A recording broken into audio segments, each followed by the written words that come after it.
Criacionismo, o que é que a Bíblia diz, irmão? O Salmo 8, verso 5, né? Diz assim: Tu o fizeste um pouco menor do que os anjos e o coroaste de glória e de honra. Tu o fizeste um pouco menor do que os anjos e o coroaste de glória e de honra. Diz, né? Observe que aqui já começa falando, né? Que Deus fizeste um pouco menor do que os anjos, né? Origem do homem segundo a Bíblia. O ser humano criado à imagem, conforme a semelhança de Deus, né, teve uma origem especial. Se nós analisarmos o livro de Gênesis, né, o livro das origens, podemos observar que o Criador, fazendo uso de sua inteligência e do seu poder absoluto e soberano, resolveu fazer surgir o universo, né, ex nihilo, né? Ou seja, do nada, como diz lá em Hebreus 11:3, do nada Deus criou. Ou seja, a partir do nada, né, Deus criou. Os ateus dizem que não, o nada criou nada. E a gente crê que do nada Deus criou. Essa é a diferença. E nós temos um ser criador. Ele disse, não, a gente não tem criador nada. Foi o nada aqui, pronto. Então, meus amados irmãos, o nada não cria nada, mas Deus do nada criou.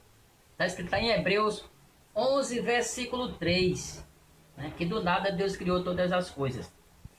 Ao contrário do que dizem cientistas materialistas, em sua presunção e vanglória, o mundo e o homem não surgiram por acaso. Você já parou para dar uma lida lá em Atos dos Apóstolos, capítulo 17, o versículo 24 ao 26? Vamos ler o que é que diz lá? O que é que Paulo diz? Atos 17,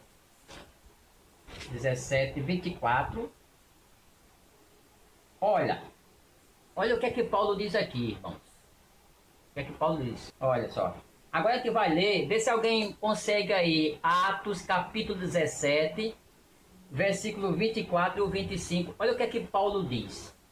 Paulo diz assim: O Deus que fez o mundo e tudo que nele há, sendo o Senhor do céu e da terra, não habita em templos feitos por mão de homens, nem tampouco é servido por mão de homens, como necessitando de alguma coisa, pois ele mesmo é quem dá a todos a vida e a respiração e todas as coisas. Olha, irmão, Paulo está dizendo aqui que o Senhor é ele que fez tudo, que deu respiração de todas as coisas. O homem é totalmente dependente de Deus. O homem é totalmente dependente de Deus. Se Deus não manter ele, o fôlego de vida, irmãos, esse homem já está acabado. Olha, querido, o homem, ele também, a gente não pode esquecer, que na criação do homem, nesse diferencial da criação que é o homem, a gente encontra o que na criação do homem? A trindade da criação do homem. Quando a gente lê 24, a parte B, diz que a trindade na criação do homem, diz quando Deus diz, façamos o homem conforme a imagem, nossa semelhança, né? Façamos o verbo fazer, né? Na primeira pessoa do imperativo, no plural. Isso sugere que o Criador não estava sozinho no ato da criação, né? A Trindade, Pai, Filho e Espírito Santo. Entenderam? Deus criou o homem para ser dominador da natureza, né? Deus fez o homem para ser governante dessa pequena parte do universo.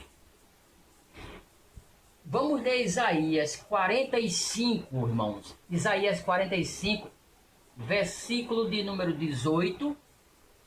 Isaías 45, versículo 18. Olha o que é que Deus diz aqui em relação ao homem, no que se refere à criação.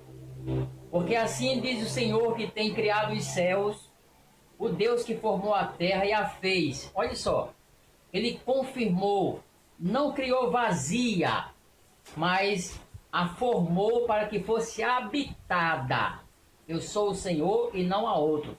O propósito de Deus criar a terra foi para que fosse habitada. Agora, né? Por quem? O que é que tem do Salmo 115, versículo de número 16? Salmo 115, versículo de número 16. Vejamos o que diz nesse salmo. 115, versículo 16, olha só. Os céus são os céus do Senhor, mas a terra deu aos filhos dos homens. Né? A terra deu aos filhos dos homens. Lá Isaías 45, 18, ele está dizendo o quê? Que criou a terra para não ser vazia. E aqui no Salmo 115, verso de número 16, diz que os céus são do Senhor, mas a terra ele deu aos filhos dos homens. Por isso que ele criou Adão e Eva lá para cuidar da criação e fez o homem ser participante, né? Deus criou o homem para ser seu representante, irmão, com autoridade sobre a criação.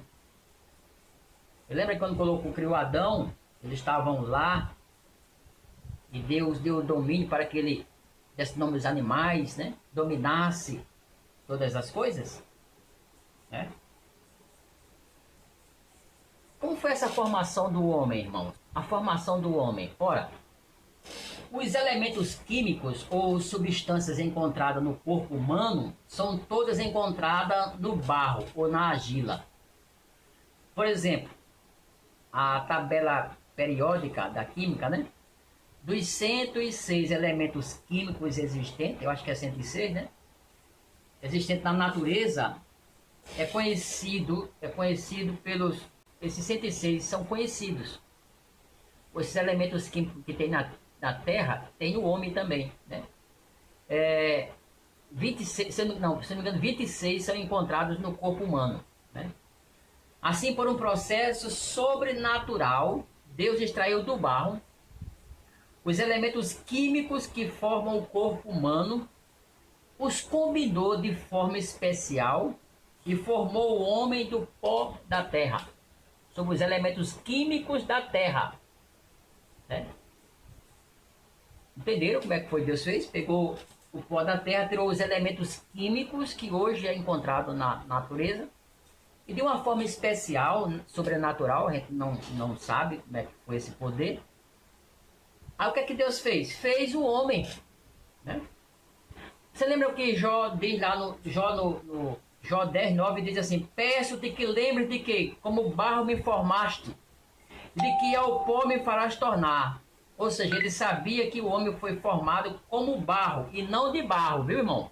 Presta atenção. Jó diz que o homem foi formado, né, como barro, não de barro. Viu? Para deixar claro aí, porque tem gente que diz que Deus pegou um boneco lá, aquela coisa toda, é meio esquisito isso.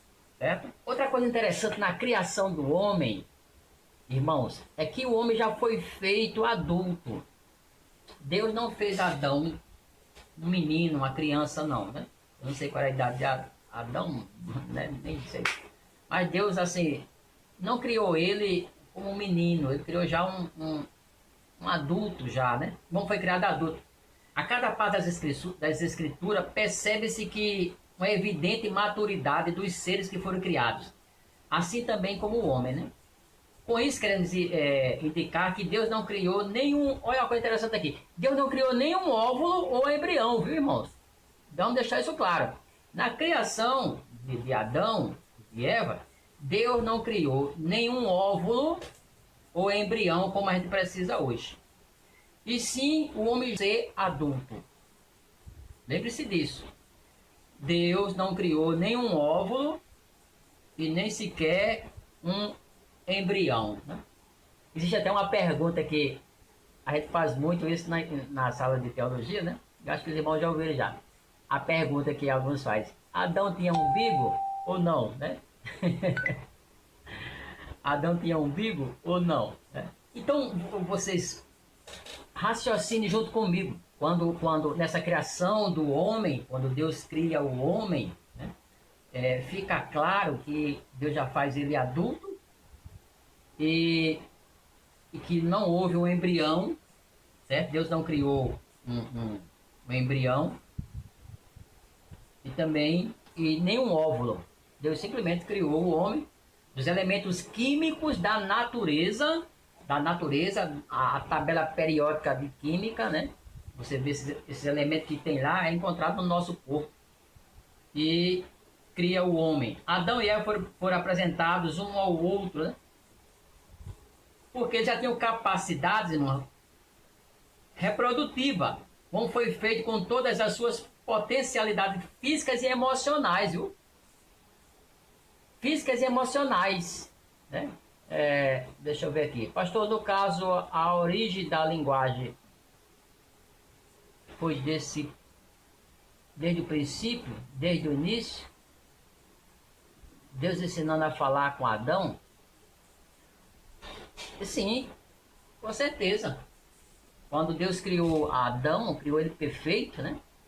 E a gente vê que Adão, que no final da tarde, lembra, Filipenses, o que é que acontecia? Quem se lembra aí o que é que Deus fazia no final da tarde? Filipenses está fazendo uma pergunta aqui, o seguinte: pastor, no caso da origem da linguagem, foi desde o princípio, desde o início, Deus ensinando a falar com Adão? Eu estou lembrando aqui, os irmãos lembram o que é que Deus fazia no final da tarde? Quem se lembra aí? Enquanto eu vou tomar um gole d'água, você responde aí. O que era que Deus fazia no final da tarde? Vamos lá? Quem vai ser o primeiro a responder aí? Verdade, Danilo. Olha aí, Franklin está colocando aí, pela viração do dia, Deus falava com Adão. Então já havia comunicação, Deus e o homem, né? O homem já tinha a sua linguagem, né? Passeava, né, Danilo? E se comunicava também o homem com Adão, né? Conversava com Adão, Abraão está dizendo aí, Franklin, Danilo, né? Então já havia a comunicação, Deus e o homem, certo? Pois bem, vamos mais adiante. A formação do homem, ainda, né? Observe que tem algo interessante, que uma vez formado o homem do pó da terra, o homem foi feito de substâncias materiais, mas que não tinha vida. Preste bem atenção nisso aqui. O homem foi feito de substâncias materiais, primeiramente, que não tinha vida. Não tinha vida. Porque a gente pode falar assim, porque Tiago no capítulo 2, versículo 26, que diz que o corpo sem o espírito está morto, né? Assim Deus soprou nos narizes o fôlego da vida, né? E o homem passou a ser uma alma vivente. Os elementos químicos, materiais, mas faltava a parte espiritual que veio de Deus. Deus soprou o fôlego da vida, né? Aqui a gente vemos uma distinção fundamental, irmão, entre o homem e o animal, certo? Quanto ao animal, Deus apenas disse: produz a terra a alma vivente, conforme a sua espécie, gado, répteis, bestas feras da terra, conforme sua espécie, né? Gênesis 1, 24. Já em relação ao homem, Deus disse: façamos, olha como é diferente agora, façamos, e deu-lhe o sopro, o fôlego da vida. Ele foi feito alma vivente, expressão que se aplica tanto ao homem quanto aos animais, acentuando-se, no entanto, que os animais, Deus concedeu vida, mas não o fôlego da vida, mas da forma que concedeu ao homem, né? Deus deu o fôlego da vida. Os animais e Deus simplesmente vida. Entenderam, meu querido, como uma coisa é interessante, né? Agora é interessante, irmão, que Deus, ele criou o homem conforme sua imagem e semelhança, né? As questões sobre a imagem de Deus no homem têm suscitado muitas discussões, desde que os teólogos começaram a desbruçar sobre o estudo acerca da criação, em especial do ser humano, né? Que Deus criou o homem conforme sua imagem e semelhança. Não é isso que está escrito lá em Gênesis?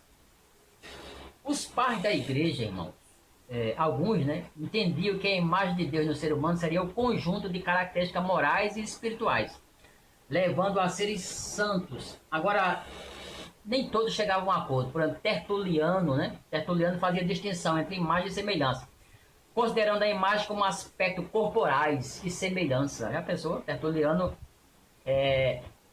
ele pensava assim. Tertuliano, ele achava que Deus, a imagem era igual à nossa, né?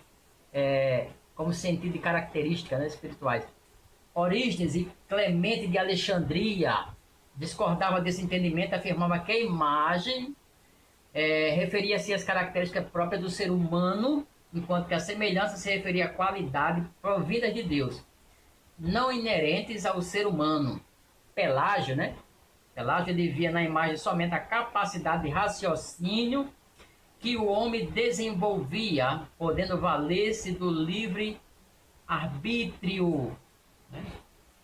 Essa imagem de Deus, irmão, foi corrompida pelo pecado. Essa imagem de Deus, ela foi corrompida pelo pecado, né? Como assim? Você já leu Gênesis capítulo 5, verso 3? Vamos dar uma lida. Gênesis, versículo 3, né? O que é que diz Gênesis 5:3? Gênesis 5:3, que fala que a imagem do homem foi corrompida no pecado, né? Logo após o pecado. Adão viveu 130 anos e gerou um filho à sua semelhança, conforme sua imagem, e deu o nome de Sete. Sete, filho de Adão. A semelhança aqui já estava sendo do pai. Então essa imagem de Deus foi corrompida, mas ele continua ainda sendo a imagem de Deus, mas corrompida, né? Embora Adão tenha sido criado diretamente à imagem de Deus, seus filhos foram gerados à imagem de Adão. Mas quando o homem se volta para o Criador e aceita a salvação através de Jesus Cristo, ele torna-se a imagem e a glória de Deus. Paulo fala isso lá em Lucas 11:7. Ricardo, esse sopro saiu dentro do próprio Deus? Sim, sopro de Deus. Chama-se em hebraico Ruach, entendeu? Ruach, né? No Novo Testamento é pneuma. Só que esse sopro não foi uma alma pré-pronta não, viu? Que estava lá e Deus soprou como alguns pensam, né? Não, o homem quando recebeu esse fôlego, ele passou a ser. Ele não já era, ele passou a ser. Ter cuidado com isso porque algumas doutrinas da reencarnação, alguns teólogos diz que Deus deu já um espírito pronto, né? O Allan Kardec, né? Chega a dizer isso e outros mais também. Então devemos ter esse cuidado, né? É verdade, Filipenses, esse corpo é corpo animal, mas seria outra hora para debater esse assunto, tá? Mas esse corpo animal não está se referindo ao animal, a gente como animal lá fora, não, certo? Então, o homem nascido de novo, o salvo, é revestido do novo homem. Efésios 4:24 fala sobre isso, né? Ele passa a ser uma nova criatura. Segundo as Coríntios 5:17, as coisas velhas passaram, tudo se fez novo, né? Ele torna-se participante, irmão, da natureza divina. Essa participação do presente é parcial, como nós sabemos, por quê? Porque o homem está sujeito à fraqueza, ao pecado, mas na glorificação será restaurada, né? Por quê? Porque lá na carta de João, capítulo 3, verso 2, diz assim, ó: Amados, agora somos filhos de Deus e ainda não é manifestado o que havemos de ser. Mas sabemos que quando ele se manifestar, seremos semelhantes a ele, porque assim como é, o veremos. Diz aqui que quando Cristo se manifestar, aí sim, seremos semelhantes a ele. Agora somos só parcial, certo? Mas na glorificação, na volta de Cristo, que nós encontrar com o Senhor, fomos arrebatados, aí sim, vamos ser semelhante a ele. Queridos, o homem na criação, viu, irmão? Ele é um ser tricótomo, certo? O tricotomismo. O que é isso? que o homem é formado de 3 partes. Vamos ver isso? Vamos ler 1 Tessalonicenses, capítulo 5, versículo 23.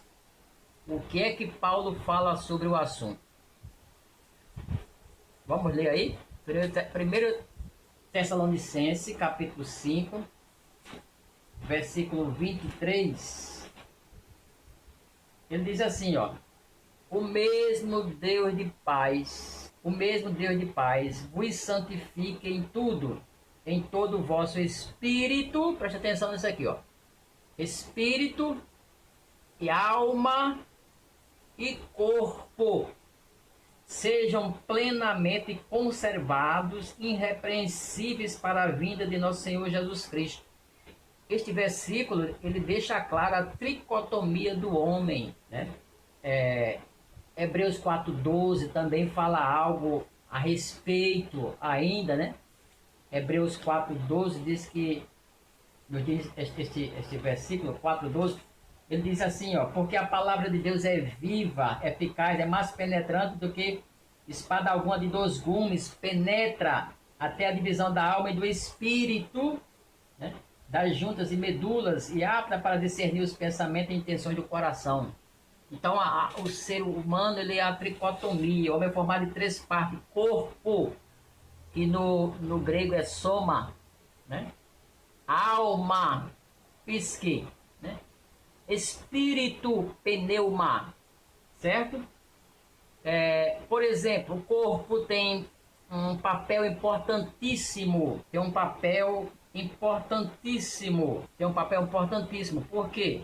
Mateus capítulo 27, 58, referência a Jesus Cristo, irmão. Mateus 27, 58 fala do corpo de Jesus Cristo, né? Quando ele morreu, ele foi morto, mataram ele, e diz que chegou a Arimateia, por nome de José, que também era discípulo de Jesus, né? E este foi ter com Pilatos e pediu o corpo de Jesus, né? Pediu o corpo, soma. Então Jesus tinha um corpo. Outro assunto interessante, que através dele, através do corpo é que a alma se comunica, né? A alma se comunica com o mundo interior, né? O rosto, por exemplo, o nosso rosto, ele aparece as expressões de alegria, tristeza, ira, sono, sentimento, né? Que são sentimentos próprios da natureza humana. Provérbio 27, verso 19, o que é que diz lá em Provérbio 27, 19? Ele fala exatamente sobre isso, irmão. Em Provérbio 27, 19, ele diz assim: como a água no rosto corresponde ao rosto, assim o coração do homem é o homem, né? A alma também, assim como a alma também é importante. Lembram? Jesus Cristo disse lá em Mateus 26, 38. Quem se lembra que Jesus Cristo disse em Mateus 26, 38? Mateus 26, 38, quando Jesus estava no jardim de Getsêmani, né? Ele disse assim: a minha alma, olha só, a minha alma está cheia de tristeza. Jesus tinha uma alma, irmãos. Jesus tinha a sua psique, né? Tinha um corpo, como a gente já viu, soma, psique, né? E também tinha o espírito, né? Lucas 23, 46, Lucas 23, 46, diz assim, olha: e clamando com grande voz, disse: Pai, nas tuas mãos entrego o meu espírito, né? Pneuma, corpo, soma, alma, psique, espírito, pneuma. Jesus Cristo tinha corpo, alma e espírito. Então, meus amados irmãos, Deus criou o homem perfeito. Deus, ele criou o ser humano para ser um administrador aqui deste planeta Terra, né? Enfim, o homem, ele é a imagem de Deus. Nós somos diferentes dos animais, né? Deus fez o homem diferente. A gente, graças a Deus, a gente pensa, a gente age, né? Isso traz o reflexo de Deus na nossa vida, viu, irmãos? Traz o reflexo de Deus na nossa vida, né? Isso é importante para nós aprender isso, né? Porque Deus, na sua criação, ele nos faz sua imagem e semelhança. Meus queridos, nós estamos chegando ao final desta aula, certo? Estamos chegando ao final desta aula. Esse é um curso básico, né? Poderia se aprofundar mais, mas o tempo e a matéria em si é muito longa, muito profunda, certo? É muito profunda, né? E não é num curso desse que a gente vai falar tudo, né? Isso é só um resumo do assunto. Mas há muito que se falar, há muito que se estudar sobre isso, né? A divergência neste ponto entre alguns teólogos, aqueles que entendem que o homem é como apenas um ser dicótomo, é verdade, é. Tem uns que creem na dicotomia, né? Diz que o homem só é alma e espírito, né? Por exemplo, os testemunhos de Jeová, adventistas, eles não creem na trindade, né? Ele diz que o homem é só alma e espírito, né? Mas a gente vê biblicamente que o homem, ele é tricótomo, né? Ele, Tessalonicenses 5:23,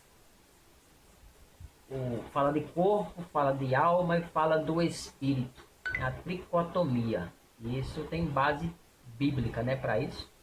Como a gente já viu já aqui, que é o corpo, Jesus, por base em Jesus Cristo. Jesus, corpo, soma, alma, psique, espírito, pneuma, né? Pneuma. Não sei direito, a alma representa apenas o intelecto. Tem essa dúvida. A alma é a emoção, né? Faz parte do intelecto, sim. Aquilo que você pensa, aquilo que você raciocina, né? Tristeza, alegria. Lembra que Jesus disse quando estava lá perto de ser crucificado? A minha alma, né? Ele fala a minha alma, né? Ele fala da tristeza que estava sentindo na alma, as suas emoções. Isso é a alma. Isso estava sendo refletido através do corpo, entendeu? O corpo estava, essa expressão, né? O corpo estava mostrando isso, né, irmãos? Então, amados irmãos, graças a Deus, né, por esta aula em que a gente participou. Eu creio que temos muito ainda mais a falar, mas aí seria um curso mais avançado, né? Com mais tempo, entendeu? Por enquanto a gente nesse pouco tempo, né? A gente só dá para estudar essa parte.